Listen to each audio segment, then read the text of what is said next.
This is MacroVoices with hedge fund manager Erik Townsend, the free weekly financial podcast targeting professional finance, high net worth individuals, family offices, and other sophisticated investors. MacroVoices is all about the brightest minds in the world of finance and macroeconomics telling it like it is, bullish or bearish, no holds barred. Now, here are your hosts, Erik Townsend and Patrick Ceresna.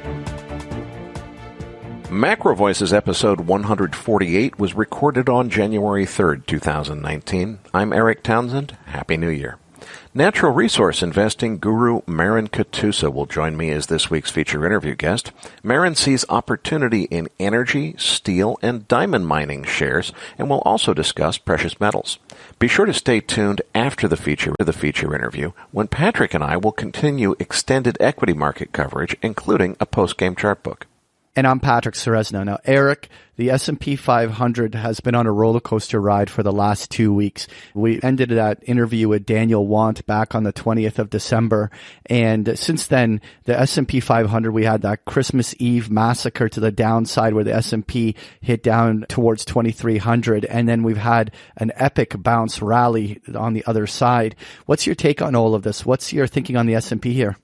Well, I'm definitely persuaded that the cyclical bear market has begun, and I think that Christmas Eve massacre was a case of people taking advantage of thin liquidity and running stops. So it did create a very significant low. I keep wanting to say, okay, look, Patrick, the short-term low is in. We should expect a multi-month bounce now, and that doesn't mean to new highs. I think the bear market is on, but we're so oversold here. It's kind of time for a bounce. The thing is, at every turn, Patrick, each time we've said that, and we've said it a few times now on this program, the market surprised us and was weaker than we expected. So I really feel like we've sold off an awful lot and that it's time for some kind of a bounce. Now, I don't think that that's a bounce to new all-time highs. I think it's a bounce and will eventually move lower. But I'll be surprised if we move immediately below 2,300. I think we've got several weeks of bounce coming before we move much lower. Of course, I've said that a few times before and been proven wrong as the market proved weaker than we thought otherwise. As we'll get into in a few minutes, there's a lot of signals that are really telling us the economy has taken a turn for the worse. All right, well, let's move on to the U.S. dollar. Now, earlier in the week, we had a dollar index trading below the 96 level, where we got above there the other day. Has this changed anything in your mind? Is the rally in jeopardy in the dollar? No, I don't think that the rally is in jeopardy, but it's pretty clear that we're in an extended consolidation pattern, and I'm not sure how long that's going to last. We need a daily close above 97, not 96, but 97. And as we're speaking now on Thursday afternoon, we're actually below 96, a high 95 handle. So, we need to see some significant strength before it's time to really say the rally is on again. But the dollar bears that are saying, oh, it's going to crash any day now, I just don't see that case. Erik, moving on to crude oil. The oil seems to be mustering up some sort of a bounce. So, we traded as almost down to the 42 handle and since have been rallying. What's your take here? Does it still have more to go on the downside? I think it probably does, but there's a good argument that a bottom could be in. First of all, inventory is delayed until Friday this week, so we don't have the benefit of inventory numbers to share with you. If I look at the chart, there's a double pipe bottom on the daily chart. 42 is a low enough number that could be it. Frankly, I doubt it, and it's more of a gut feeling than anything else. I think we've got a lot of uncertainty in this market. We don't know what's going to happen next with Saudi Arabia. We don't know what's going to happen with China. So the news action could definitely influence it in either direction. It's quite possible that the bottom is in. I think that a move still lower is more likely, but we'll see what happens. Erik, let's move on to gold because it continues to edge higher here. What's your take on what's happening in the gold markets? Well, you said it, Patrick. It's edging higher, and it's surprising me by edging higher. But let's be clear. It's edging higher. It's not breaking out. It's not leaps and bounds higher. It's higher than I expected, and it's also no longer just about the inverse U.S. dollar trade. So something's going on here. I would definitely want to ask Marin Katusa. This is his specialty. But frankly, I'm still skeptical of this rally, and I think it could have further to go here. But remember the 2008 pattern, whereas the economy started to turn, stocks sold off aggressively. Gold was up initially as a safety trade, but then gold sold off with everything else and hit a new low. And I still think that that's a very good possibility. I could be wrong. I definitely will admit to have been caught by surprise here. I didn't expect, in the face of this much dollar strength, to see gold continue to push higher, which it's done. But am I rushing in to buy it here? No, I'm waiting this out. If we make a decisive move above 1,300, it's going to be really hard for me to explain what's going on. But am I buying it? No. Let's move on to that 10-year Treasury yield. It fell below the 2.6 level today, a level you've described in the past as pretty important. What's coming next here in your mind in terms of yields? Well, wow, Patrick. Holy cow. I mean, when we were speaking just a couple of weeks ago, we were eyeing 2.80 as the level that we had to see if that support was going to hold. I was talking about 2.60, saying, look, that's the longer term downside target for where we could get to in yield. We need to watch that support level if we ever get to it. And over the holiday break, whammo, we're already below it. So it's very clear. I think there's lots and lots of signs that this economy is definitely rolling over. Jeff Snyder had a fantastic piece on Zero Hedge today, which we have linked in your Research Roundup email, saying Eurodollar futures, and particularly the spread between Eurodollar futures at different points out on the curve, is also sending a very strong signal. So we're getting a lot of recession signals here. I am really looking forward to MacroVoices Live, getting Julian Brigden and Juliet DeClercq and Brent Johnson and all of the rest of our speakers together on stage, because I want to ask them what's going on and where this can go and where we're headed. I really don't have any firm opinion other than that I think this is surprising everyone with respect to how vigorously we're moving down in yield, much more quickly than I expected. Eric, any updates in regards to MacroVoices Live in Vancouver now that you mentioned it? Well, we're really looking forward to the event. I've been getting emails from the speakers. They're excited. I'm excited. We're really looking forward to meeting more of our listeners. Again, it is the 19th. That's just a couple of weeks away. So be sure to get your tickets if you haven't already. They're available at macrovoices.com/live. You'll find all of the event details, including the detailed schedule there. A couple of people have asked us in email what the schedule is, and they don't realize the full schedule is on the website at macrovoices.com/live. Be sure to get there in time for the 6 p.m. reception on Friday night. You asked us in Toronto for more time to meet and socialize with the speakers, and we're giving it to you in the form of 2 receptions, both Friday and Saturday night, 6 to 9 p.m. on the top floor at the Hyatt. So be sure not to miss that, and we'll look forward to seeing you in Vancouver. All right. Well, thanks for the update, Eric. Now, this week's featured interview guest is Katusa Research founder, Marin Katusa. Eric's interview with Marin is coming up as MacroVoices continues right here at macrovoices.com.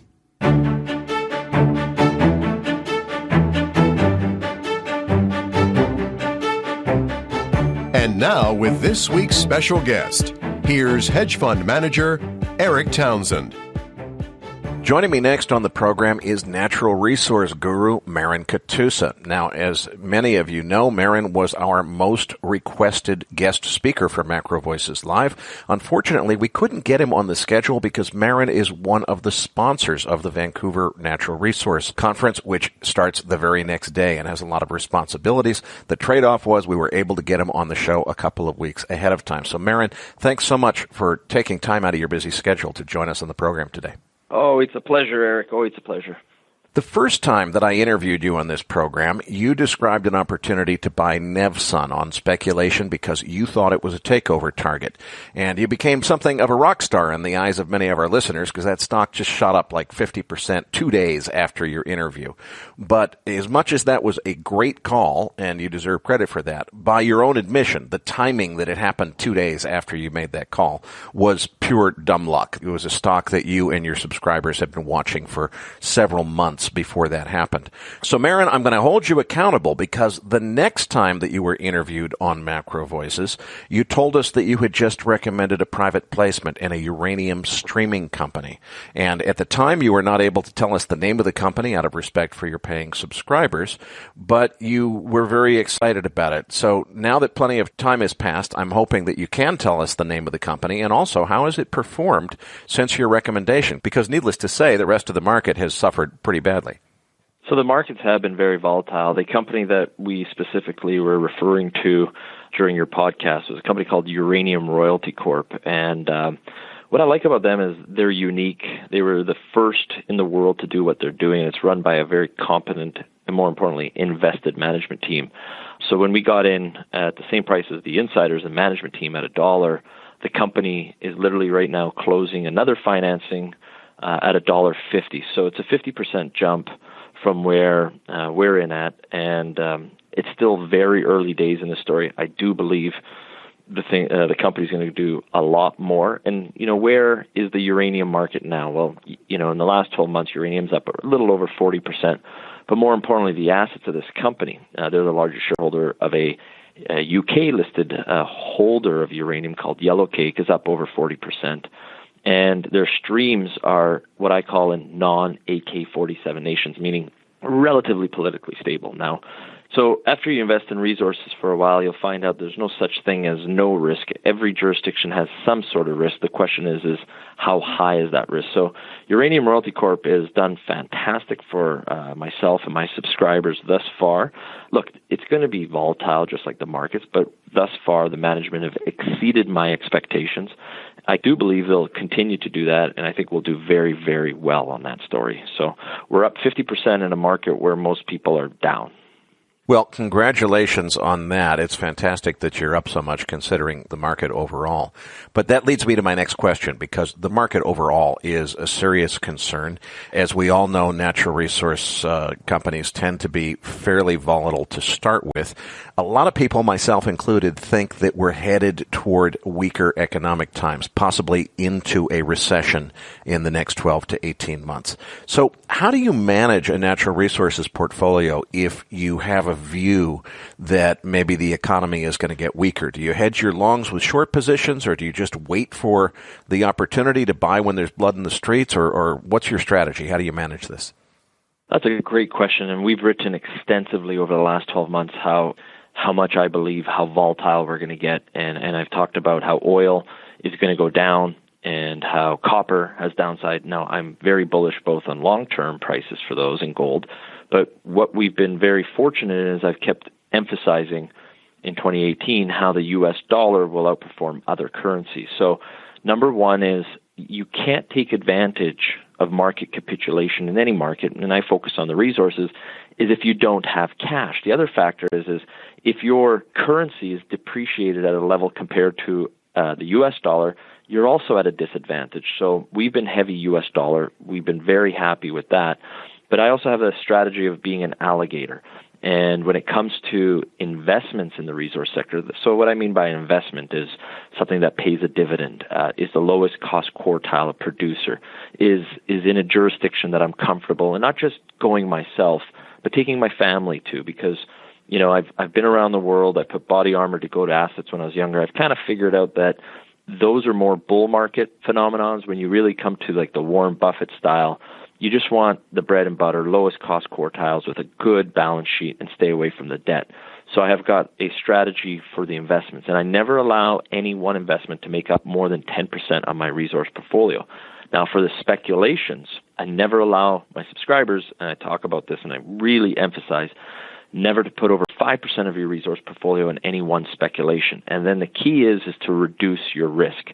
So that's where I'm very big on, we were joking earlier about the Katusa free ride, but the reality is you have to remind your subscribers to take profits, because especially in the resource market, my favorite thing is a portfolio full of warrants and free rides and a lot of cash. That's the best way to take advantage of a distressed sector.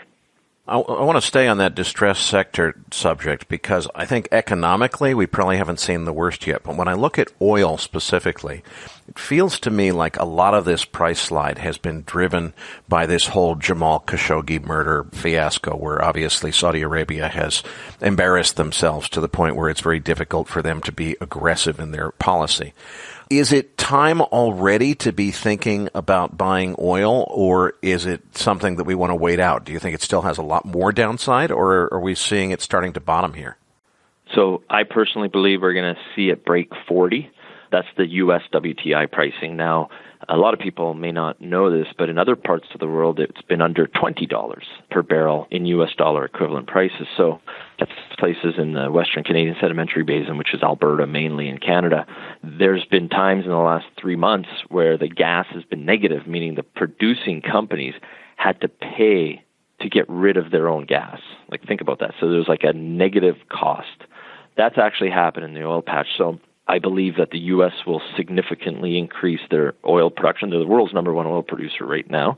And I think that's going to continue by at least another 500,000 barrels a day at the end of 2019. What will happen with Venezuela? A lot of people are expecting Venezuela to fall apart. I don't think they'll allow the production of oil to fall apart as much as the market expects, because that's its only generating cash flow asset is the oil. And then the question of OPEC, they came out and said, we're going to cut. Do you really believe OPEC? Can the countries actually stick to it?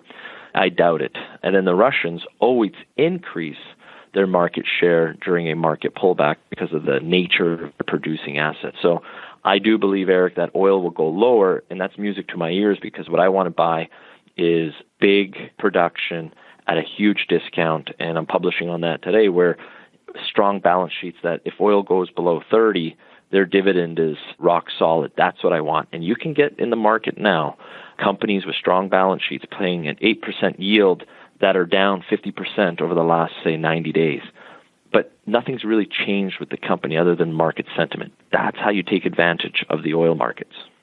And is it time now, or are you recommending buying oil companies that obviously are depressed dramatically in the last 90 days, or do you think that it's something we want to wait out in order to get to lower price targets? So I have a tranche method. So we have actually today published our buy your first tranche, which is your first 25% of an investment. So that's 2.5% of the portfolio.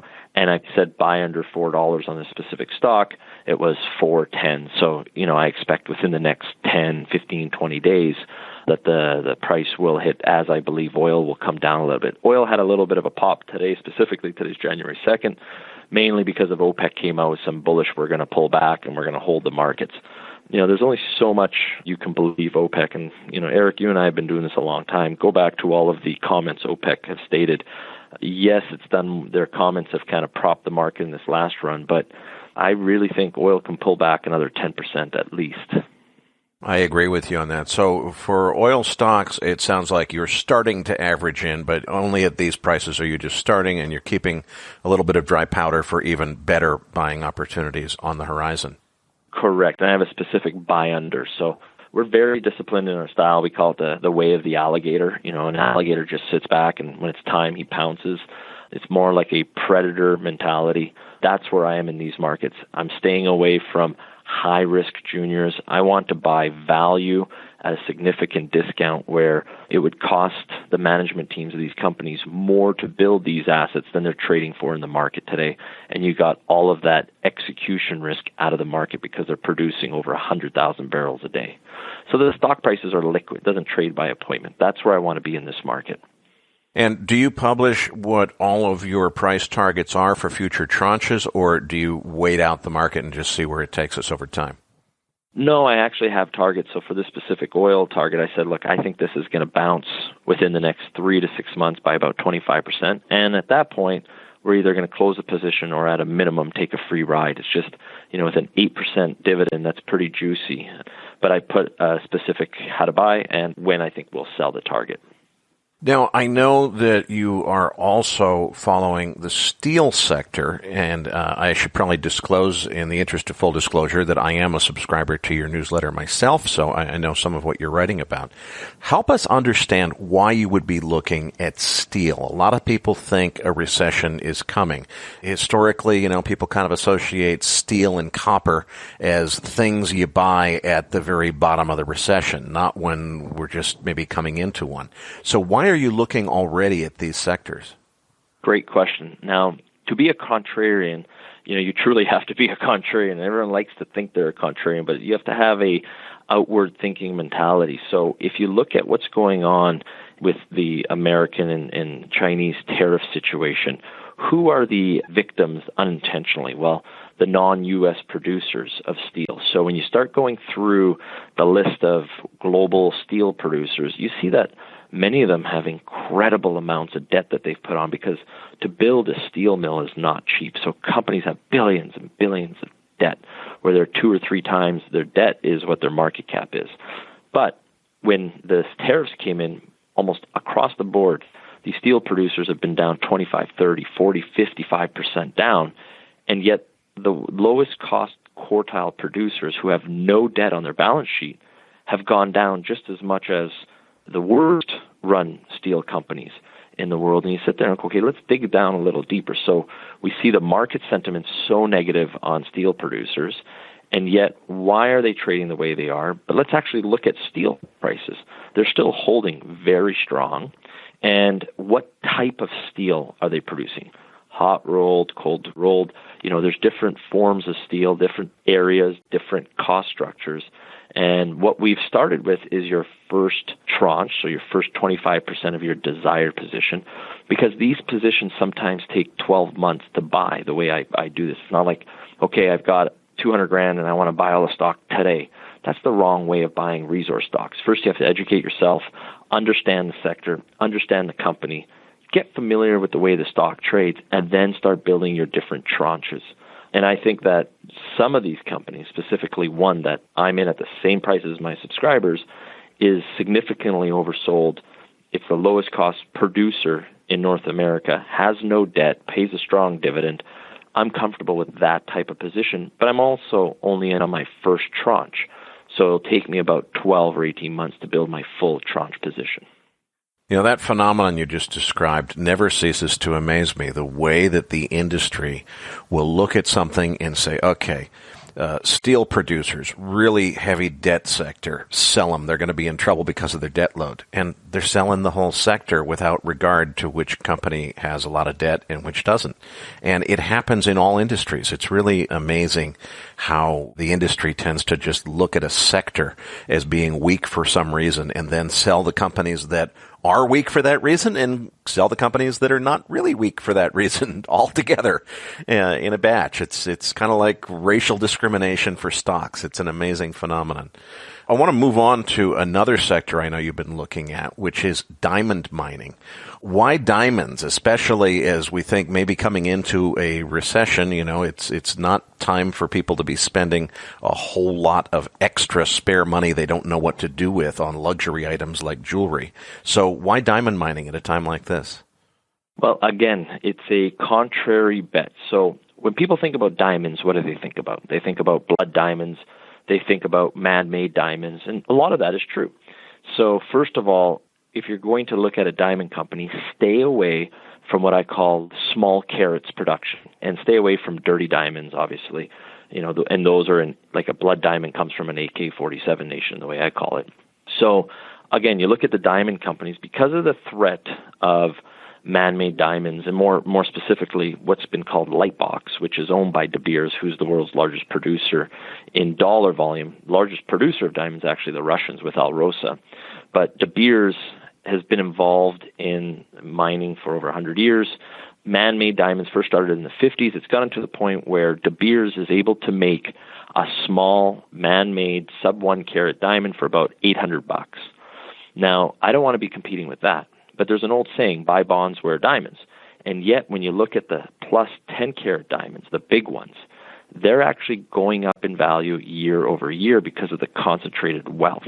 If you look at the auctions for the big diamonds. So you want to stay in the highest quartile of value, but the lowest quartile of cost in a built mine. So I'm staying away from any exploration of diamond. I have no interest in high risk. I'm coming in now and buying asset at a significant discount to where it traded even 6 to 12 months ago.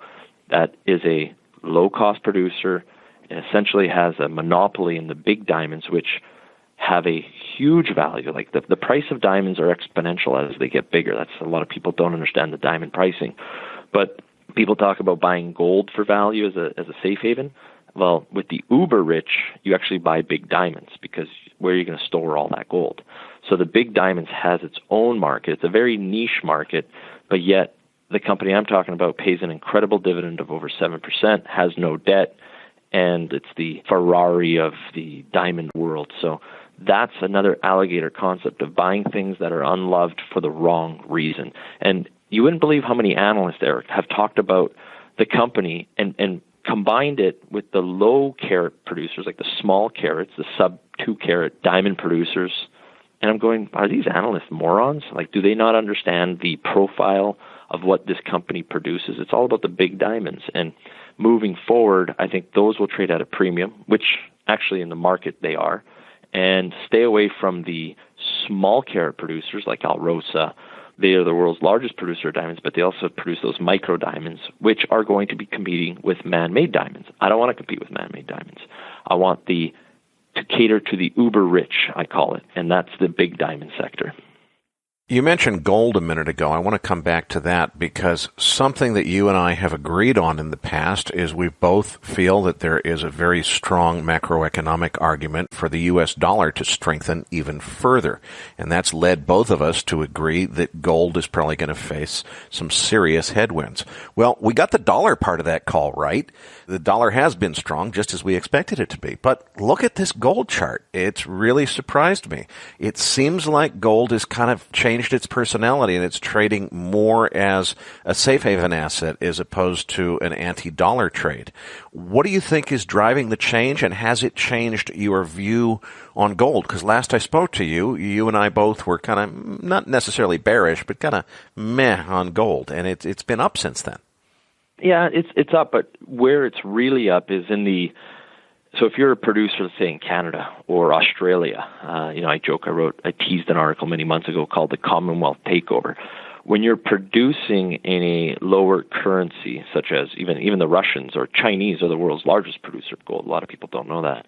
But when you're producing in a weaker currency, such as the Canadian dollar or Aussie relative to the U.S. dollar, it's touching now about $1,700 an ounce. So that's your Canadian cost relative. So where I think, will it go to $1,400, $1,500 in the near term? No. But for U.S. dollars, if these producers are in debt in U.S. dollars, which when you build a mine, it's always U.S. dollar debt. That's a lot of people don't know. When you build, if you try to buy a fleet of 30 big trucks from Komatsu or wherever, it's always in U.S. dollars or big shovels.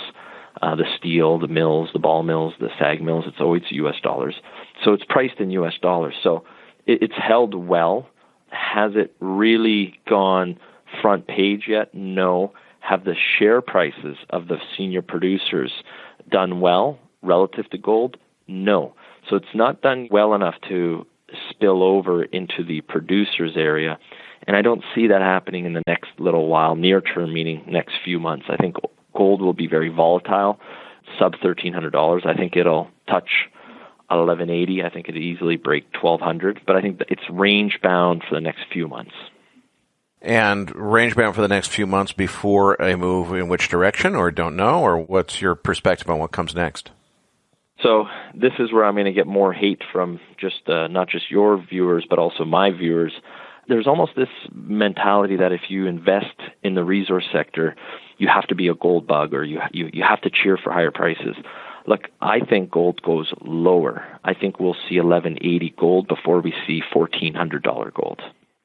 And is that because of the dollar expectations or for another reason? A few reasons. I believe the U.S. dollar, like you stated, I believe it will do well. I think the next few months it'll be bouncing around. It's just trying to find itself, but I think the next leg of the dollar is higher. Therefore, the producers in non-U.S. regions like Canada, Australia, go to Africa, Russia, they'll be able to produce more, meaning you can start processing your lower grades of gold, which may be at, $1,600 Canadian equivalent gold, or $1,250 you can't, but at $1,300 you could, but because of the FX reasons, that's one. Number two, there's no shortage of gold mines. I know a lot of people talk about peak gold. I actually don't buy that. What it is what price do you need gold to be?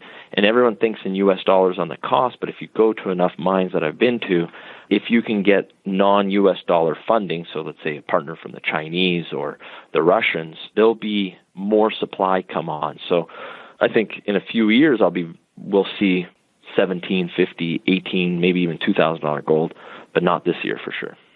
Marin, I want to pick up on something you said a minute ago about gold, where you said, almost everybody expects that you have to be on the cheering squad for it.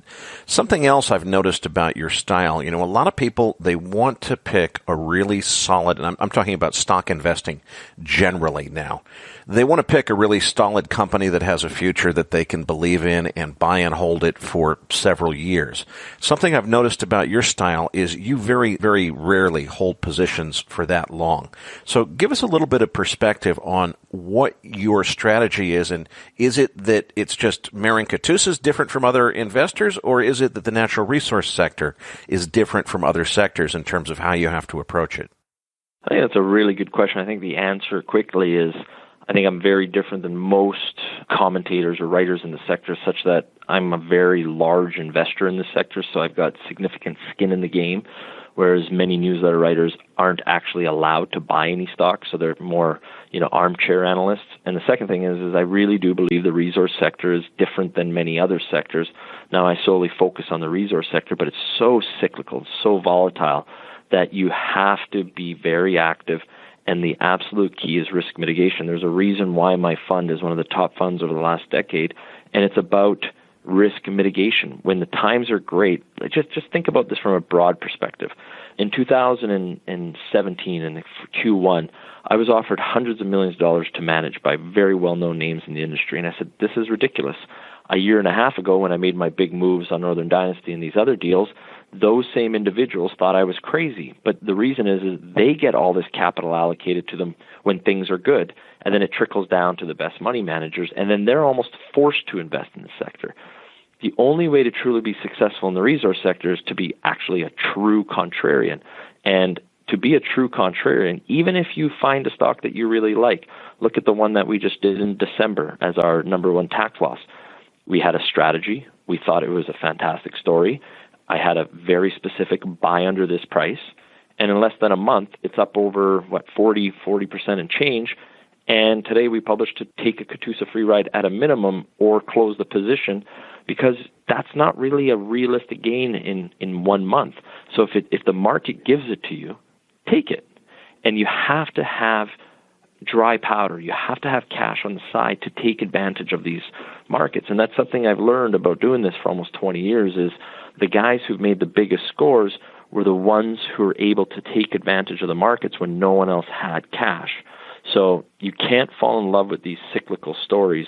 Like, for example, everyone's talking about Kirkland Lake today. But the true asset of Kirkland Lake is a asset, Fosterville, which was in a company called Newmarket. I wrote the first report on Newmarket, and it was the first thing I ever published under Katusa Research. I bought 10% of the company. Doug Forster, who ran the company, the first meeting he took as the president of the company when he took over a company called Crocodile Gold was in my office in Vancouver. And I literally wrote up a 17-page report on it, still on my website, and saying, I'm going to be buying 10% of this company, and here's why. Now, that stock went from under $1 to today to, I don't know, it's like $35 a share today is Kirkland Lake. But at $2 and change, I had a double, so I sold half my position, and the rest was free. And I sold half my position to a guy named Eric Sprott, who's the chairman of the company that bought out that stock. And he's the chairman today of Kirkland Lake. So what I'm trying to get at is, okay, sure, I should, in retrospect, if I held the whole position, but this game is about risk mitigation. So if I can have a free round or, a free position like the one that we just took today on Sun Metals, this business is so cyclical, so risky, anything can happen. You try to just build your positions, reduce your cost base, and grow your net worth. It's kind of a boring strategy. You have to stay active, but it works. So stick with it. Well, I think it's a very important commentary on this market sector. Is unlike a lot of other stock sectors. You got to be on top of this stuff. You can't just sit back and, buy something and look at your portfolio again for the next time in 6 months and see how it's doing. You've got to be an active investor in order to speculate in the kind of stocks that you get involved with. But Marin, I want to come back to the question I asked you a minute ago about the way that you move into these positions in tranches where you start with your first quarter or your first third of the position. I've noticed from following your newsletter, you don't always get filled on all of those, or at least you haven't in the time that I've been reading your letter. Do you adjust your positions? In other words, if you've decided you're going to buy so much of a certain company, if you don't get your price, do you eventually move your limits up and buy it at a higher price? Or do you just pass and say, okay, if I couldn't get the price I wanted, then I'm going to pass on that trade and look for a different opportunity down the road? So I'll share the two ones that you're talking about in the newsletter. The chairman of the company and the founder of the company is a very, very, very close friend of mine, and he calls me a very stubborn individual. He's like, just move your price up. And I said, I'm not, because I do believe that the market will pull back, meaning gold and silver prices, the spot prices for these will come down a little bit, and I'd rather be patient. And these are world-class companies run by great management teams, lowest cost producers, no debt on their balance sheets. But I've done this long enough that, look, if you're looking for a newsletter that you want 7 stocks to buy today and put your whole portfolio into gold, I think that's wrong, and that's not my strategy, and I'm not the type of publication you should follow. My strategy is what I've been doing with my own money in my fund, and I'll put my track record in the resource sector up against anybody. And it's not the most sexy or entertaining newsletter, but this is how it's done properly. And on that one specific stock, look, it just took over another stock that has a lot of shareholders that have been locked up in the company. If the silver price pulls back a little bit, and those sellers now, they've been taken out by the bigger company, and they want to hit the bid, that's 2 extra events that will cause selling pressure, potentially. Doesn't mean it will, but potentially.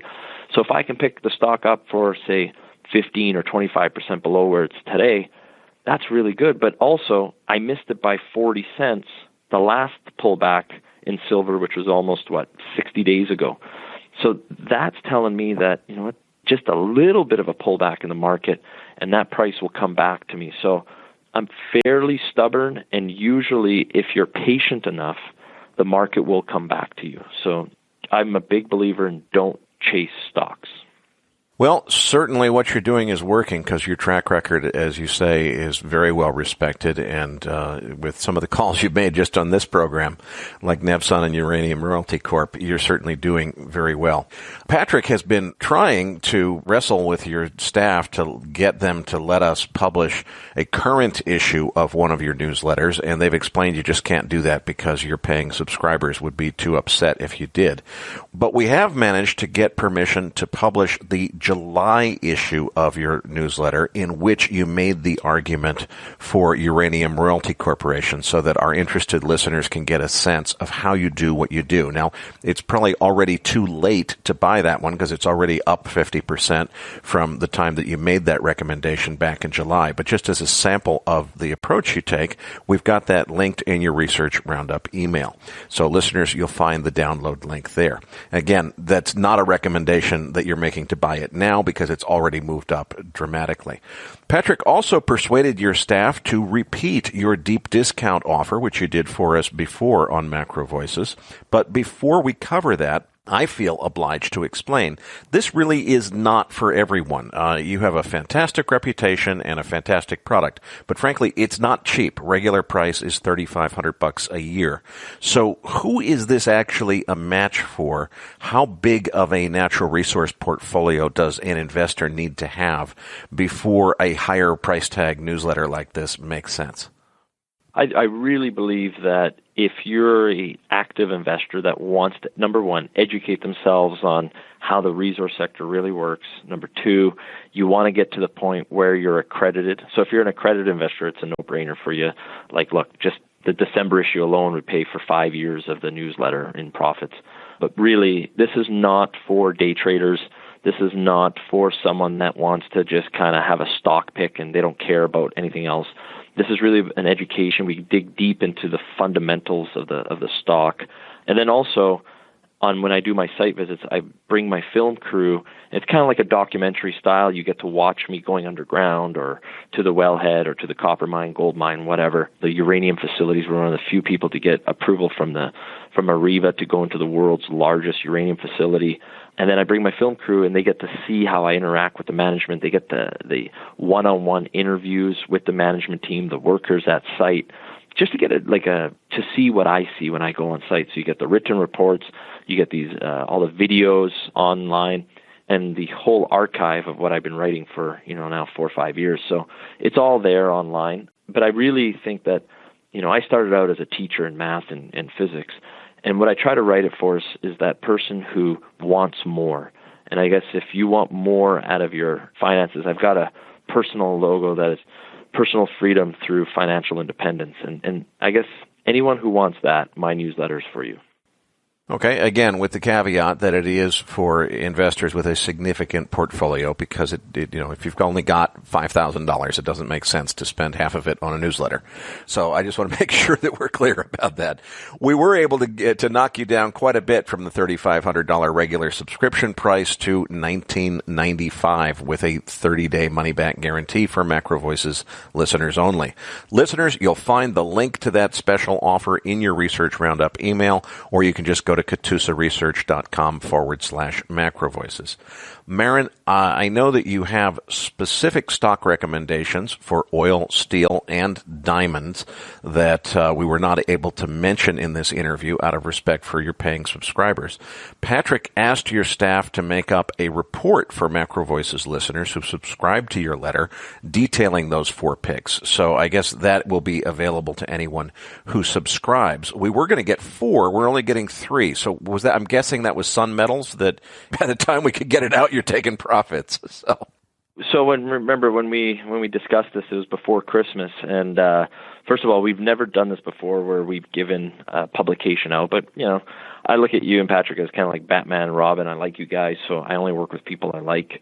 Number 2, I love to put my stuff out there, and with that comes the good, the bad, and the ugly. You get people that love your stuff, then you just get trolls and haters, and I have fun with them. Number 3. We were going to have 4, but the Sun Metals were taking a free ride today for the subscribers.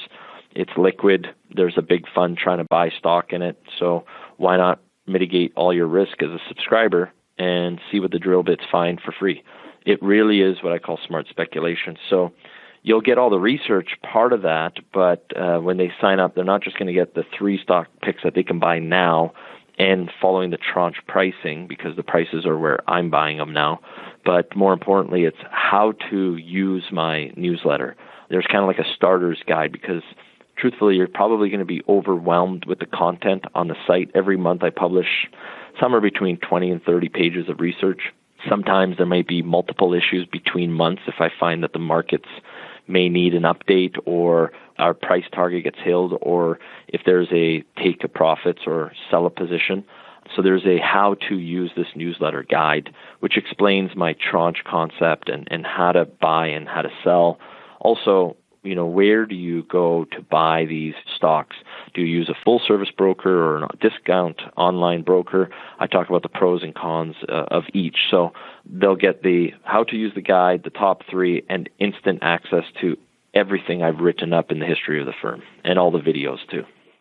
Marin, let's move on to January in Vancouver. We had hoped to get you to come and speak at our MacroVoices live event at the Hyatt. Unfortunately, you had to decline because you are one of the major sponsors of the Vancouver Resource Investment Conference, and your counteroffer was to very generously give all of our attendees at MacroVoices Live free passes to come to VRIC, which most of us are intending to do. I'm actually speaking on a couple of panels there myself. Looking forward to that.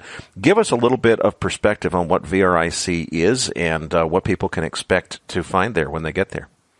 So it's the largest conference for junior mining and mid-tiers in the world.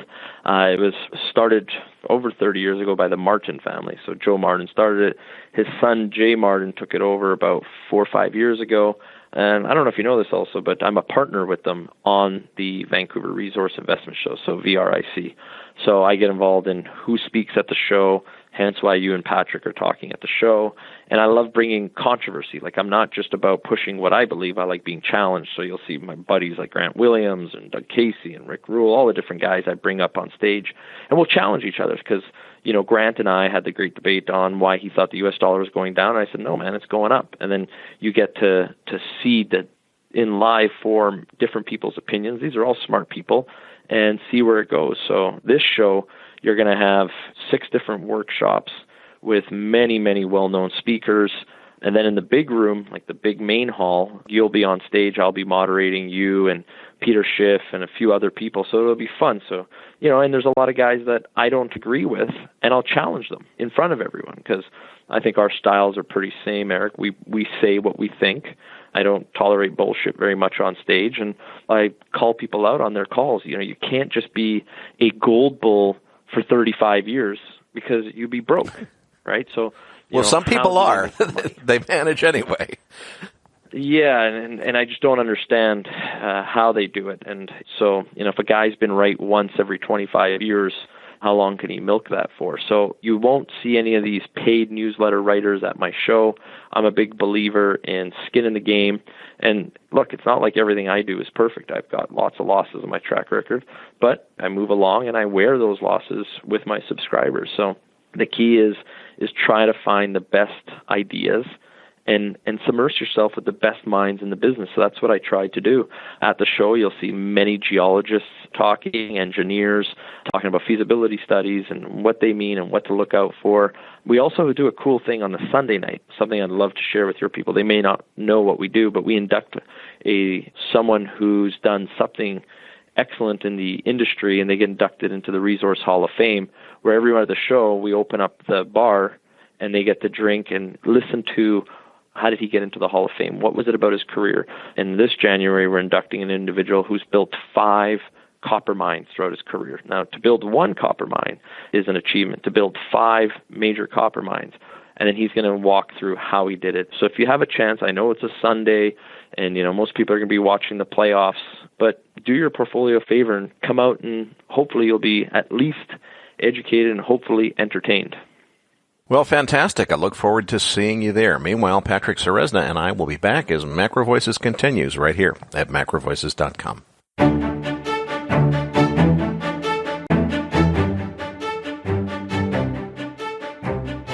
MacroVoices is a listener-driven program. Please email requests for specific future interview guests to requests@macrovoices.com. You can email questions for the program to mailbag@macrovoices.com, and we'll answer them on the air from time to time in our mailbag segment. We also welcome your suggestions for how we can improve the program. Now, back to your hosts, Eric Townsend and Patrick Ceresna. Eric, it was great to have Marin back onto the show. So looking forward to seeing him again out in Vancouver. It's going to be a great time, both at Macro Voices Live, which I'm looking forward to meeting so many of our listeners, but also for going to the Resource Show and seeing Marin there. So what did you think of the interview? You know, what really struck out to me, it's interesting, Marin is buying now, but, you know, he's just following a process of starting to average in. And I'm doing the same thing. I've been accumulating long-dated calls on crude oil. Marin is trading the stocks. I tend to trade the commodities directly. So for me, it's been calls on long-dated crude oil futures. He's starting to average into the oil stocks. But you know, I don't think we're at the bottom yet, and I think Marin felt the same way. We've got lower to go here. It's going to be very interesting. I really agree with his view on gold, and we've both been kind of proven wrong, at least in the short term, for the last several weeks. So I'm sticking to my guns on this. I think there's plenty of room for gold to break here and for this to be it and to move back down before this is over. I could be wrong because I've definitely been surprised by it. So it's going to be really interesting to see what comes next. I want to get, though, to where I think we're headed economically, which is we're seeing a lot of recession signals. We talked a little bit about steel in this interview. I want to get to copper and a number of other things. So let's go to your chart book. Listeners, you'll find that linked in your Research Roundup email. If you're not subscribed yet, just go to our homepage at MacroVoices.com. Click the red button that says Looking for the Downloads. Patrick, at page 2 of the chart book, you've got an equity update for us on the S&P 500. What's going on here? Well, chart 2 actually is not an update. That's going back to December 6th from our last chart book. And what I was trying to highlight here was we were trading back around just under 2,700 at the time. And I was talking about measured moves on the technically as to where the S&P could go if it was to break to lower lows. And we measured out down to more or less 2,500 and then 2,400 on the downside. And what was interesting is I got a number of comments from some people that were listening, like, you really believe it could go to 2,400? But it was just amazing to just see the magnitude of that selling in December, wasn't it? It was just relentless selling, wasn't it, Eric? Yeah, I think that the Christmas Eve event had to do with people running stops in thin liquidity. I think that it was pretty easy to see that there was a bounce coming after that, and I won't be surprised if it carries us forward for several weeks to come. Right. And so on page 3 was where I then overlaid the existing price action over those two measured targets. And clearly the market on that final day did that big blow off to the downside. This is a 4-hour chart. So it was a couple of 4-hour candles that blew past that 2390 lower target. But we then have that bounce, that 1,000 Dow point up day on the markets. And the dead cat bounce is underway. And one of the things that I wanted to just kind of touch on is what to expect next.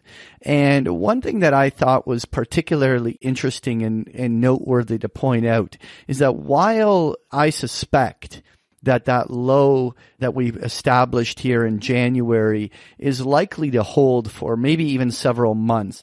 While I'm bearish, I'm in your camp that I believe that the stock market is in a bear market, and over a bear market, we're bound to make lower lows at some future point.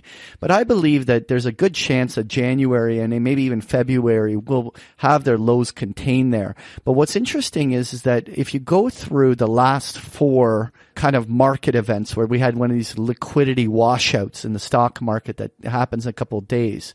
Once that short-term low happens, we've seen on numerous occasions, on actually all 4 occasions, the market retests the low in some form or another over the next month.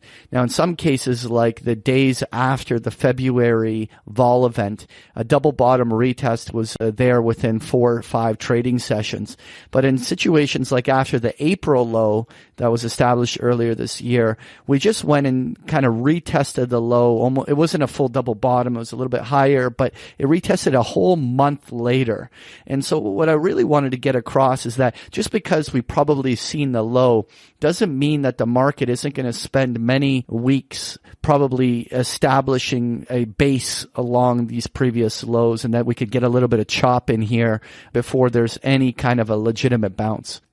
Patrick, let's move on to the 10-year yield on page 4. Right. And I just really put this chart up just to really hammer home the point that you were talking about in the pregame or the market wrap, where we were talking about just this extraordinary move. Like, we saw those yields double top around 3.25, and it's just been a relentless drop in yields to the downside. I mean, we've broken that established trading range where around that 275, 280 level, where all of the key lows of 2018 came in. I mean, we have to go back to late 2017 to see yields at levels where we're currently trading. And so it's really interesting to see where bond traders, do you, by the way, Eric, think that this is a squeeze of some sort? Too many people just short yields at this stage? What's your thinking on that? I think the acceleration that we've seen in the last week or so is a result of a squeeze. I think that the shorts are getting kicked out, but I think there's more to it than that. I don't think this is just the kind of squeeze that kind of tricks people out of their trade and then retraces and reverses. I think that what we're seeing here is economic signals that are very real. Usually there's always two sides to every argument. You can make the bull case and you can make the bear case, but just look at what we've seen here with the equity market keeps surprising both of us. You and I both were very quick to say, yeah, we do think that the bear market is on. But look, it's oversold. It's time for a bounce. And at every turn, when we say that, yeah, okay, it gets more oversold. It doesn't bounce nearly as much as we expected. You look at the 10-year yield here, and it's plunging on page 4. If we move on to page 5, gold is moving up even when the dollar isn't, which is telling us that there's a safe haven trade going on. And as we get on to copper, which is coming up later in this, we'll see copper's falling off a cliff. Where's the good news in this story? Where do you even begin to make a bullish argument? It really says to me that we're getting signals, macro signals from all different asset classes telling us the same thing, which is this economy is in a lot more trouble than most people thought it was. I couldn't agree more. It really is a situation where I think there was this one eureka moment where the market participants said, well, you know, they've been all saying, well, eventually this will come. But it seems like everyone all woke up one morning and said, holy cow, the business cycle's turning and my portfolio is not positioned for this. And suddenly everybody's off to the races to make their adjustments. Anyway, I wanted to pull up that chart on gold. So on page 5, I put up just a chart on gold. And what was particularly interesting to me on gold is I've heard so many different people come up with the 1290 level on gold from different sources. So like first started off with Charlie McElligott many weeks ago was talking about the CTA pivot around that 1290 level, give or take. But I've heard a number of different strategists talk about 1290. To me, 1290 is important because it's the 61.8 fib retrace off of the from the previous sell-off. But what's interesting here is that in my mind, if gold is going to do a pullback the way Marin Katusa suggested in the interview, I would be highly suspicious of it failing here. But if gold continues this breakout above 1290, and we haven't had an update from Charlie in a while on that level. We should get him back on the show sometime soon to sort of see where his thinking is on that. But in my mind, if we beat 1290, there could be a liquidity surge that drives us to the 2018 highs, which is all around that 1350, 1360 levels, or 1370, sorry. And once we get up there, I'd find it hard pressed to see gold go all the way back to 1180. So, you know, for Marin Katusa's kind of scenario, I'd want to see gold reject about this 1290 level, and then maybe a retest of those lows would be something I could see. What do you think of that? Yeah, I guess as I heard you describing that, the one caveat that comes to my mind is if you think about what happened in 2008 when panic really struck, gold was immediately moving up. I could easily see us getting to about that, 2018 high level, 1360, 1400 in there somewhere, before you get to the point where gold starts selling off with everything else because everybody's selling everything that isn't nailed down in order to raise cash. Now, that's if we get into a real crash kind of situation. We don't have those kind of market conditions yet. But look at all these indicators that we just talked about, and we'll get to copper in just a second, that are really telling us, hey, something's up here. So I don't know. There's no denying that in 2008, when the real liquidity event occurred in September, that gold got hammered from, I'm rounding, from $1,000 down to $700 an ounce during that sell-off.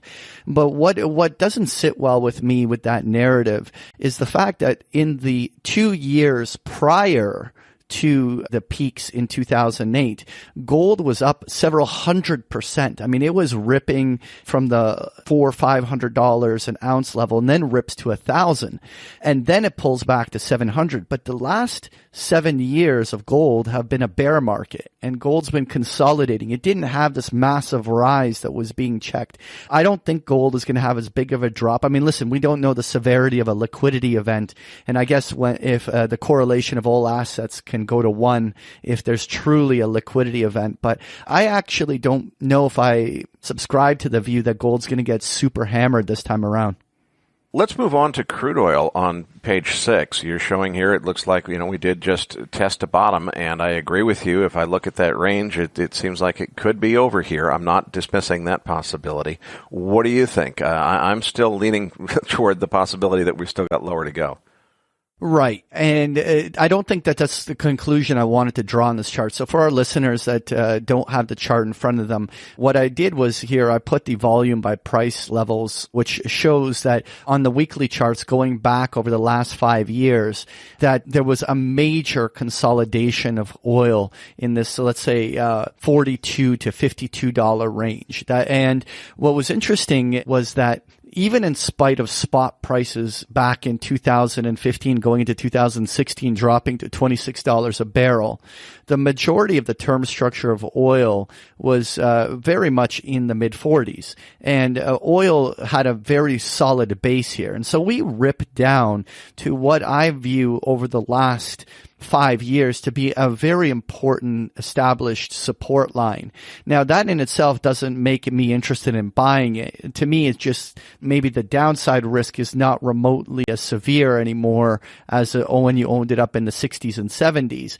But that doesn't necessarily make it outright bullish. But what my view here, I think, even if we see spot prices drop down below 40, which Marin and yourself might be right, I think that the term structure and longer term oil is not going much lower here. What do you think of that view? I think you're probably right there. Even when we saw $26 oil, that was with super steep contango, and the back end of the curve never really got substantially below 48 or so. And we're already very close to that. So it'll be very interesting to see. But, if you want to know where this market might be headed in terms of what macro signals we're seeing, let's move on to page number 7. Look at that break in copper. I mean, Dr. Copper is sending a pretty strong message here. Right. And this is a weekly chart on copper futures. And one of the interesting observations was that this kind of $2.50 to $3 range, I'm just rounding, was the most recent consolidation zone in copper. And we had a pretty nasty break this week in copper prices, heading to a major consolidation level. And if we break lower from here, we haven't yet broken the major support around 250. But what will be interesting is that if we do, that ushers in a window that opens up back to the 2016 lows near $2 on copper. And would that not be the biggest advertisement of a global economic slowdown if we saw the copper prices follow through on this? Well, Patrick, I couldn't agree more, and it's not just copper. It's bond yields, it's stocks, it's everything else. We're seeing across the board signs that 2019 is likely to be a very tumultuous year. In any event, I want to move on. You have just published your 2019 predictions for Big Picture Trading members. For anyone who's not a member of Big Picture Trading, you can sign up for a free 7-day trial and gain access to Patrick's 2019 market predictions. Slide 8 in the slide deck tells you how to do that. In case you don't have the slide deck, just go to bigpicturetrading.com and look for the 7-day free trial on Patrick's services. Folks, we need your help promoting MacroVoices, so please tell your friends and colleagues about MacroVoices, forward your research roundup emails, and most importantly, sign up for your free account at macrovoices.com. It only takes a minute, and we're never going to spam you or sell you anything. What we will do is send you our free research roundup email each week, which never contains advertising or marketing.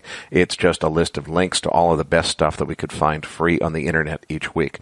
Patrick, tell them what's in this week's research roundup. Well, this week you're going to find the transcript for today's interview with Marin, as well as a link to the Katusa report on Uranium Royalty Corp. There's also the chart book that Erik and I discussed in the postgame. There's an interesting article from Jeffrey Snyder titled Mispriced Illusions, and a great story on why global liquidity crashed again. So you'll find this and so much more in this week's Research Roundup. So that does it for this week's episode. We appreciate all the feedback and support we get from our listeners, and we're always looking for suggestions on how we can make the program even better. Now, for those of our listeners that write or blog about the markets and would like to share that content with our listeners, send us an email at researchroundup@macrovoices.com or tag it with the MVRR hashtag on Twitter, and we will include it in our weekly distributions. If you have not already, follow our main Twitter account at MacroVoices for all the most recent updates and releases. You can also follow Erik on Twitter at Erik S. Townsend and myself at Patrick Ceresna. On behalf of Erik Townsend and myself, thank you for listening, and we'll see you all next week.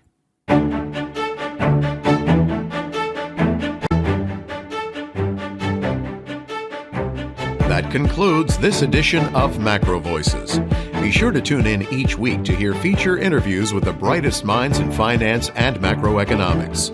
MacroVoices is made possible by sponsorship from BigPictureTrading.com, the Internet's premier source of online education for traders. Please visit BigPictureTrading.com for more information. Please register your free account at MacroVoices.com. Once registered, you'll receive our free weekly Research Roundup email containing links to supporting documents from our featured guests and the very best free financial content our volunteer research team could find on the Internet each week. You'll also gain access to our free listener discussion forums and research library.